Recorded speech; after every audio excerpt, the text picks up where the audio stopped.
Karen interrupted the witness. Judge Judy gave her a lesson on respect. The Los Angeles courtroom was a pressure cooker of tension that Tuesday afternoon, its fluorescent lights casting sharp shadows across the worn wooden benches packed with spectators, who sensed they were about to witness something extraordinary. The air hummed with anticipation, thick and electric, as smartphones were already positioned to record what was billed as a routine small claims dispute over property damage. But routine was the last word anyone would use to describe what unfolded when one woman decided that courtroom rules, judges' orders, and basic human decency simply didn't apply to her. The gallery was standing room only, an unusual sight for a civil case, but word had spread through the courthouse hallways that Judge Judith Shaindlin, television's most feared arbiter of justice, was presiding, and when Judge Judy took the bench, chaos had a way of transforming into unforgettable television. Before we dive into this incredible case, tell me in the comments where you're watching from. I love seeing where my viewers are around the world. And don't forget to hit that subscribe button so you never miss more unbelievable cases like this one. Now sit back, relax, and enjoy the video. The case seems straightforward enough on paper. A dispute between neighbors over a damaged fence, some trampled flowers, and accusations flying in both directions. The plaintiff, a soft-spoken woman named Margaret Chen, sat nervously at her table, her hands folded over a manila folder bulging with photographs and receipts.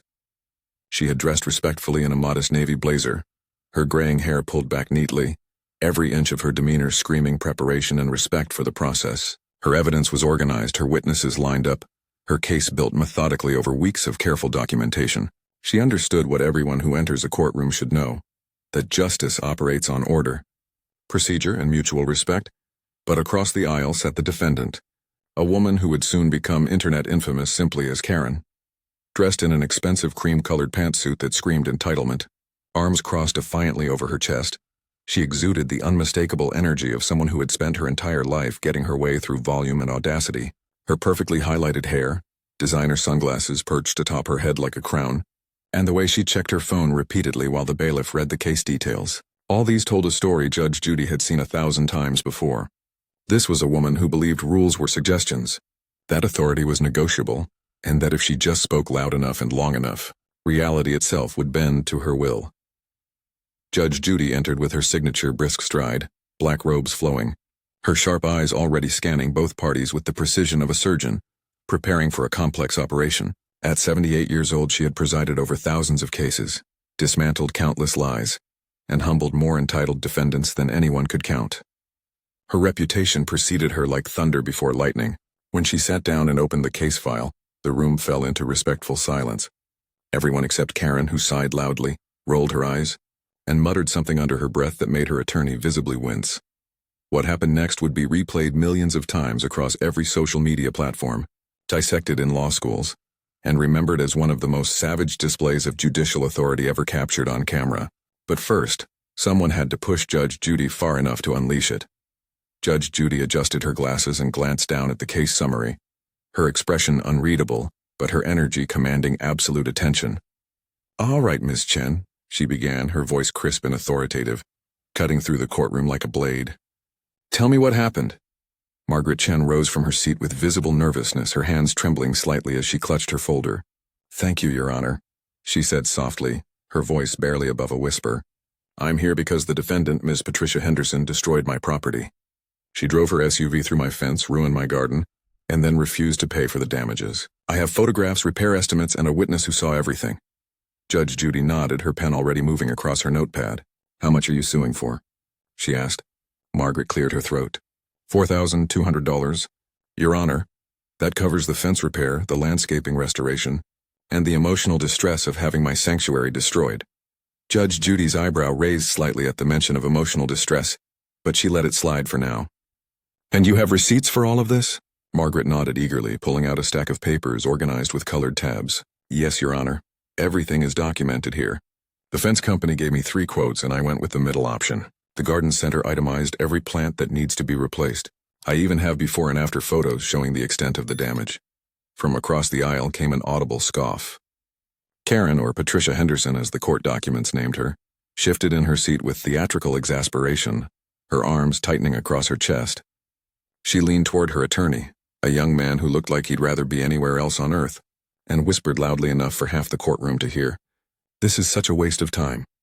Her attorney placed a restraining hand on her arm, shaking his head slightly, but Karen brushed him off with a dismissive wave. Judge Judy's eyes flickered toward the defense table for just a moment, a brief flash of recognition crossing her features.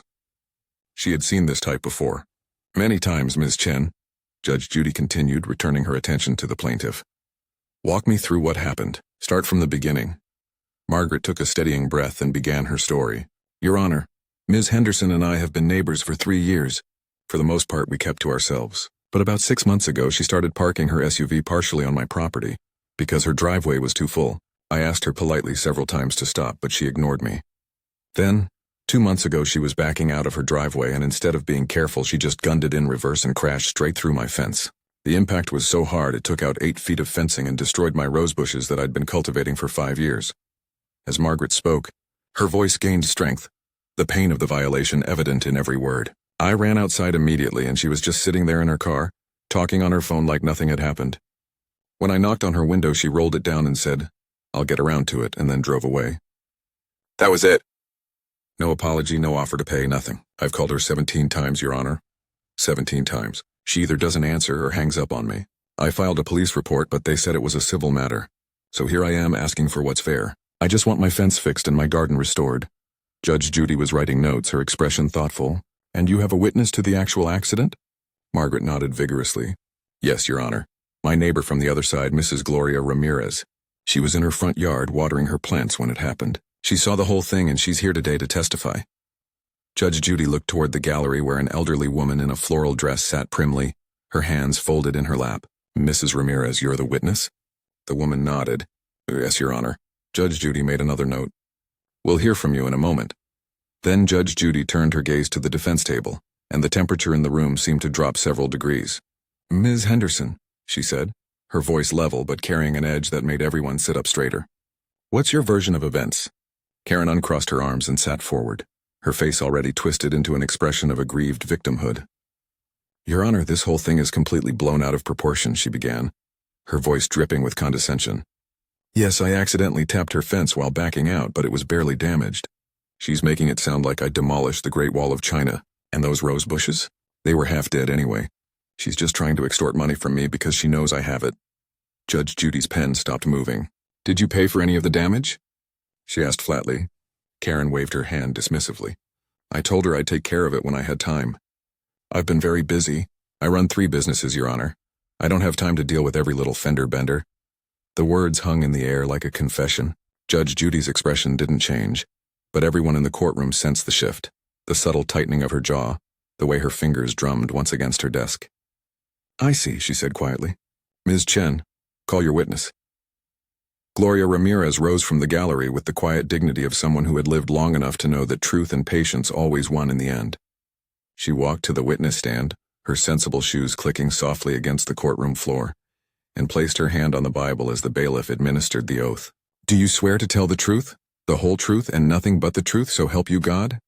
The elderly woman's voice was clear and steady. I do. She settled into the witness chair, smoothing her floral dress, and looked toward Judge Judy with respectful attention. Mrs. Ramirez, Judge Judy began, her tone gentler now, the way it always was with honest witnesses who showed proper respect. Tell me what you saw on the day in question. Gloria nodded, her weathered hands folding neatly in her lap. Your Honor, it was a Saturday afternoon, around 2 o'clock. I was watering my petunias in the front yard when I heard this loud engine revving. I looked up and saw Ms. Henderson's big black SUV backing out of her driveway very fast, too fast. She wasn't looking behind her at all. I could see she was on her phone, holding it up to her ear with one hand. Then, crash. She slammed right into Margaret's fence. The impact was so hard that pieces of wood went flying.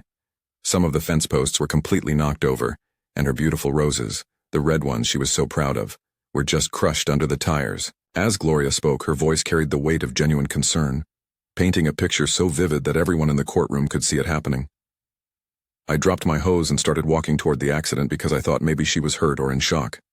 But then Ms. Henderson just sat there in her car, still talking on her phone like absolutely nothing had happened. Margaret came running out of her house, and I could see she was devastated. She loves that garden more than anything. When Margaret knocked on the car window, Ms. Henderson barely, "That is a lie!" The shout exploded from the defense table like a grenade. Karen had shot to her feet, her face flushed crimson, One perfectly manicured finger pointed accusingly at the witness stand. "She's completely lying. I was not on my phone. I was not going too fast." Her voice escalated with each word, drowning out Gloria's testimony, filling the courtroom with raw, unbridled indignation. The elderly witness recoiled slightly, her eyes widening in shock at the sudden verbal assault.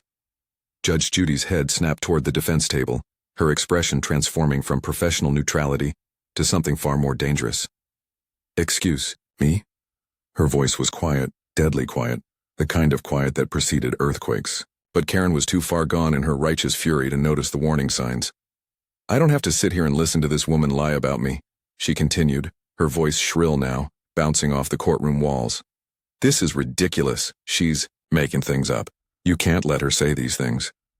The courtroom had gone completely silent except for Karen's voice, everyone frozen in collective horror at what they were witnessing. Judge Judy slowly removed her glasses, folding them with deliberate precision and placing them on the bench in front of her. The gesture was small, but it carried the weight of an executioner sharpening a blade. Her eyes, now unobstructed, locked onto Karen with the intensity of a laser cutting through steel. The silence in the courtroom was so profound that the hum of the air conditioning sounded like a roar. Even Karen's attorney had shrunk back in his chair, his face pale, knowing exactly what was about to happen, but powerless to stop it. "Ma'am," Judge Judy began, her voice low and controlled, each word dropping like a stone into still water. "I'm going to give you one opportunity, just one, to sit down and be quiet." She leaned forward slightly, her hands flat on the bench, her posture radiating absolute authority. "This is my courtroom, not yours, mine. When a witness is testifying, you do not speak. You do not interrupt. You do not scream across the room like a child throwing a tantrum at the grocery store. Do you understand me?" Karen's mouth opened, indignation still burning in her eyes. "But, Your Honor, she's lying, and I have every right to—" It was the wrong move, catastrophically wrong. Judge Judy's hand came down on the bench with a sharp crack that made half the gallery jump. "Zip it!" The command cut through the air like a whip. "I am talking right now, and you are going to stand there silently and listen to every single word I say because clearly, nobody in your entire privileged life has ever bothered to teach you basic manners or respect."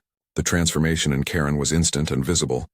Her face moments ago flushed with righteous anger, now drained to an ashen white. Her mouth snapped shut, her body going rigid as the reality of her situation finally penetrated her bubble of entitlement. Judge Judy wasn't finished. "You walked into my courtroom acting like you're doing everyone a favor by being here, checking your phone, sighing, rolling your eyes, muttering under your breath. I saw all of it, and now you have the audacity, the sheer unmitigated gall to interrupt a witness who is under oath and scream at her like she's your servant?" Judge Judy's voice rose with each phrase, not to a shout, but to something far more powerful. Controlled fury that reverberated through every corner of the room. "Let me explain something to you very clearly. You see that bailiff standing over there?" Judge Judy's finger pointed toward the uniformed bailiff standing near the side door, a mountain of a man whose expression remained professionally neutral, but whose posture had shifted into readiness. "One more outburst from you, just one more word out of turn, and you will be held in contempt of court. Do you know what that means? It means fines. It means possible jail time. It means you'll be escorted out of here in handcuffs while everyone in this gallery records it on their phones and it lives on the internet forever. Is that what you want? Is that how you want to be remembered?" Karen's lips trembled, her entire body language collapsing inward like a building losing its foundation. "No, Your Honor," she whispered, her voice barely audible, all the fire extinguished and replaced with pure fear. Judge Judy leaned back in her chair, her eyes never leaving Karen's face. "I'm sorry, I didn't quite hear that. Speak up." Karen swallowed hard, forcing the words out louder. "No, Your Honor, I'm sorry." Judge Judy nodded slowly. "You will sit down. You will remain silent. And when Mrs. Ramirez finishes her testimony, if you have questions for her, your attorney will ask them during cross-examination. That's how this works. That's how it's always worked. Do you understand me?" Karen nodded, frantically, lowering herself back into her chair like a scolded child, her hands gripping the edge of the table so tightly her knuckles turned white. "Mrs. Ramirez," Judge Judy said, her tone transforming completely as she turned back to the elderly witness, warmth and respect flooding back into her voice. "I apologize for that disruption. Please, continue with your testimony." "Gloria Ramirez," who had been sitting frozen during the entire exchange, nodded gratefully. "Thank you, Your Honor." As I was saying, when Margaret knocked on the car window, Ms. Henderson finally rolled it down and said something like, "I'll deal with it later," and then just drove away. Margaret was left standing there in her ruined garden, crying. I went over to comfort her and took some pictures on my phone of the damage because I thought she might need evidence. The fence was completely destroyed in that section, and those rose bushes had been there for years. They were Margaret's pride and joy. Judge Judy made notes as Gloria spoke, occasionally nodding. When the elderly woman finished, Judge Judy thanked her sincerely and excused her from the stand. Gloria returned to her seat in the gallery, and the entire room seemed to exhale collectively. Judge Judy then turned her attention back to the defense table, where Karen sat rigid and diminished, all her earlier bravado evaporated. "Ms. Henderson, it's your turn now. Stand up and tell me your side of the story. And I suggest you choose your words very, very carefully." Karen stood slowly, her expensive pantsuit suddenly looking more like a costume than armor. Her hands shook as she tried to organize papers she'd barely looked at before. "Your Honor, I didn't mean for any of this to happen," she began, her voice small and uncertain. Karen's voice wavered as she attempted to present her defense, but the damage was already done. Her evidence consisted of a single blurry photo she'd taken on her phone weeks after the incident, showing Margaret's fence from a distance, and a handwritten note claiming the repair estimates were inflated. No receipts, no expert opinions, no credible documentation. Just excuses wrapped in increasingly desperate justifications. "Your Honor, I really was planning to pay for it eventually. I just needed time to get quotes from my own contractors. And honestly, I think she's exaggerating the damage to get more money out of me. That fence was old anyway, and those plants probably would have died on their own." Judge Judy listened with an expression that could only be described as withering. Patience, occasionally jotting notes, but mostly just letting Karen dig her hole deeper. When Karen finally ran out of steam, trailing off into uncomfortable silence, Judge Judy set down her pen and fixed her with a stare that could melt titanium. "Ms. Henderson, let me tell you what I see here. I see a woman who caused property damage, admitted to it just now in this courtroom, refused to pay for it, ignored 17 phone calls from her neighbor, and then had the audacity to come in here and act like she's the victim. Your behavior today, your complete disrespect for this court and for the witness, tells me everything I need to know about your character. You think the rules don't apply to you. You think if you're loud enough and indignant enough, you can bully your way out of responsibility." Judge Judy picked up Margaret's evidence folder, holding it up. "The plaintiff has photographs, receipts, witness testimony, and a police report. You have excuses and attitude. Judgment for the plaintiff in the amount of $4,200. You will pay every penny of it. Case dismissed." The gavel came down with a sharp crack that seemed to echo for eternity. Margaret Chen's face crumpled with relief, tears streaming down her cheeks as she mouthed thank you toward the bench. Karen stood frozen, her mouth opening and closing like a fish out of water. Disbelief painted across her features. "But that's not fair. I don't have that kind of—" Judge Judy's head snapped up, her eyes narrowing dangerously. "We're done here. Bailiff, next case." Karen's attorney grabbed her arm, practically dragging her toward the exit before she could cause any more damage. Within hours of the case concluding, the courtroom footage exploded across every corner of the internet like wildfire. The clip of Karen's interruption, followed by Judge Judy's devastating takedown, racked up over 3 million views in the first 24 hours alone. Hashtags like Judge Judy Justice, a Karen Gets Schooled, and Respect the Court trended nationwide, with thousands of comments pouring in from viewers who couldn't get enough of watching entitled behavior meet its match. "This is exactly why Judge Judy is a legend," read one viral tweet with 40,000 likes. "She doesn't just rule on cases, she teaches life lessons." Another comment captured the sentiment perfectly. That moment when Karen realized she wasn't at the manager's office anymore. Chef's kiss. Legal experts and courtroom analysts dissected the moment on cable news, praising Judge Judy's handling of the disruption as a masterclass in maintaining judicial authority. Professor Daniel Morrison from UCLA School of Law told reporters, "What Judge Scheindlin demonstrated was the perfect balance of firmness and fairness. She shut down disruptive behavior immediately, protected the integrity of witness testimony, and maintained the dignity of the court. Every law student should study this interaction." Even courtroom bailiffs and clerks shared the clip in their private groups, nodding in recognition at behavior they'd all witnessed countless times but rarely saw handled so decisively. But beyond the viral fame and legal commentary, the case became something more profound, a cultural touchstone about respect, accountability, and the consequences of entitlement. The Georgetown debate case showed how authenticity matters in politics. But Karen versus Judge Judy revealed something equally important. That authority, when exercised fairly and consistently, is not oppression but protection. Judge Judy didn't humiliate Karen for entertainment. She stopped Karen from derailing justice, from intimidating a witness, from making a mockery of a process designed to give everyday people like Margaret Chen a fair hearing. In doing so, she reminded everyone watching that respect isn't about kissing up to power. It's about recognizing that some rules exist to protect us all. For the millions of viewers who watched Karen's comeuppance, the lesson resonated far beyond courtroom walls. In workplaces where entitled colleagues talked over others in meetings, in schools where bullies thought volume equaled validity, in communities where some people believed their convenience mattered more than others' rights, the message was clear. Disrespect has consequences. You cannot interrupt your way to being right. You cannot demand fairness while denying it to others. And when you treat people and institutions with contempt, don't be surprised when that contempt is reflected back at you tenfold. Margaret Chen got her fence repaired and her garden restored.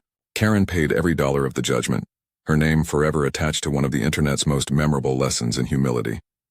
And Judge Judy? She simply moved on to the next case because in her courtroom, justice doesn't take breaks and respect isn't optional, it's mandatory. The gavel had spoken, and millions heard its echo. Treat others the way you want to be treated or prepare to learn that lesson the hard way. What did you think of how Judge Judy handled this situation? Was she too harsh or was this exactly what Karen needed?